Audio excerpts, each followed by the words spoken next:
Again, may panibagong ruling ang ating Korte Suprema. Ang Lazada delivery riders are considered as regular employees.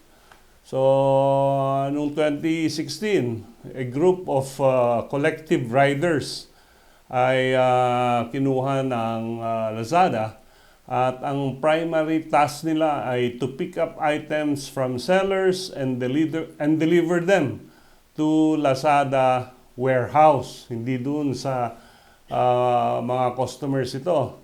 And each of them signed as independent contractors. So meron silang pinirmahan na kontrata which they termed as independent contractors. At yung kontrata tinawag nilang Independent Contractors Agreement, and that they will be paid 1,200 pesos a day as service fee. Ang sabi ng mga riders, nung pinirmahan nila ang Independent Contractors Agreement, nakalagay doon na there is no employer-employee relationship with the company. So, anong sabi ng ating Korte Suprema? Pag merong dispute as to whether or not one is an employer of the other, ang burden of proof ay nasa employer na para i-prove niya na hindi empleyado itong mga independent contractors. And sabi ng Lazada, of course, wala namang fixed term yan. At hindi sila, they are paid by piece, no? And ang sabi ng Lazada, since kontrata yan, no, they are not entitled to the other benefits of other regular employees, including security of tenure. However, sabi ng ating Korte Suprema, under Article 1700 of the new Civil Code, the relations between capital and labor are not merely contractual. They are so impressed with public interest that labor contracts must yield to the common good.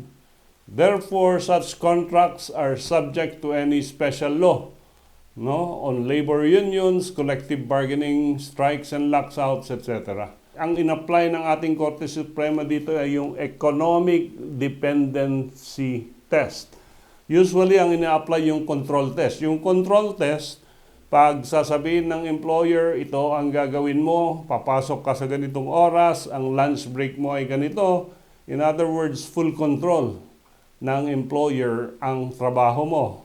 On the other hand, sabi ng Korte Suprema dito sa kaso ni Francisco versus National Labor Relations Commission, pag hindi sufficient yung control test, pwedeng i-apply ang economic reality test.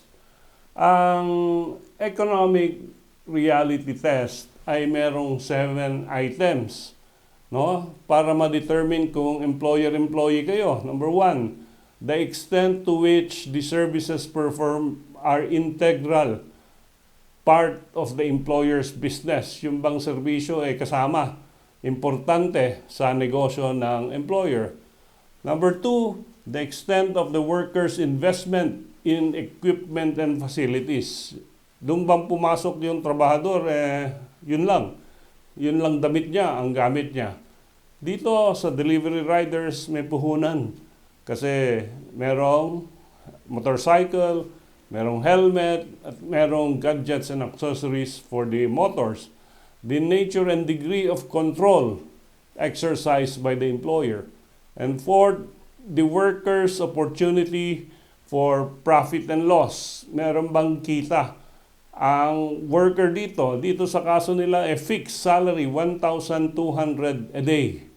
And number 5, the amount of initiative, skill, judgment, or foresight required for the success of the independent enterprise. Of course, number 6, the permanency and duration of the relationship between worker and the employer, and the degree of dependency of the worker upon the employer for his continued employment in the line of business.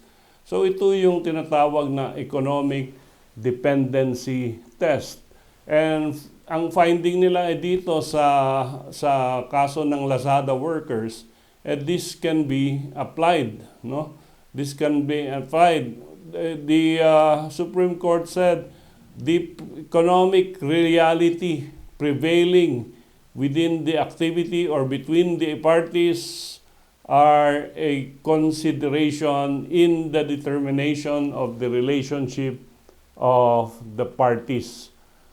And the standard of economic independence is whether the worker is dependent on the employer for his continued employment in that line of business. So kailangan ba ng employer yung trabahador? And definitely in this case, sabi ng Korte Suprema, kailangan ng Lazada yung mga rider, thus they are treated as regular employees.